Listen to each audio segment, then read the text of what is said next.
4x1 plus 6x2 plus 2x3 has got to be less than or equal to 40. But I really only want one of these constraints to be operative, right, depending on which plant we choose. Okay? So I'm going to write them both down, but then I'm going to write a note over here. And then I've got to limit the amount that we produce of each of the items to correspond to the sales potential, right? We know that, for example, not more than 9 units of product 3 can be sold to customers. So we don't want to make more than that. And we need non-negativity. We can't make negative amounts of products. And somehow we want to ensure that at most 2 of these x values are positive. Is that okay with everyone so far? So what do you think of my optimization problem? If I wrote this down on the exam, what would you give me?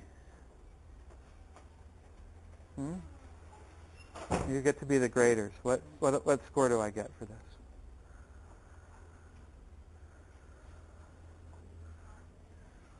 Go on, try and put yourself in the position of the mighty and mystical Kanchu and give a score for this, for my formulation. What would he give? A 1? He was a pretty hard guy. Might be true. Tough grader. Do you think that's what I deserve? A 1 out of 10? 3? 5? Okay. What's wrong with my formulation? Well, we don't have a standard form, so you can't say that. But okay. Yeah, I mean, the problem here is just sort of fundamental. You can't have, I mean, the formulation has got to speak for itself, and you can't write notes about it, okay? Even though I have written notes, that's not really fair, okay? We're not allowed to write notes about what we wish the formulation would do. It has to be captured in the mathematics. And it's just not. What's in the boxes here we wish was true. We really earnestly hope and desire that at most 2 of the x's are positive, but there's nothing about the mathematics that makes that true. Do you agree with that? There's nothing about it. And we can't have that.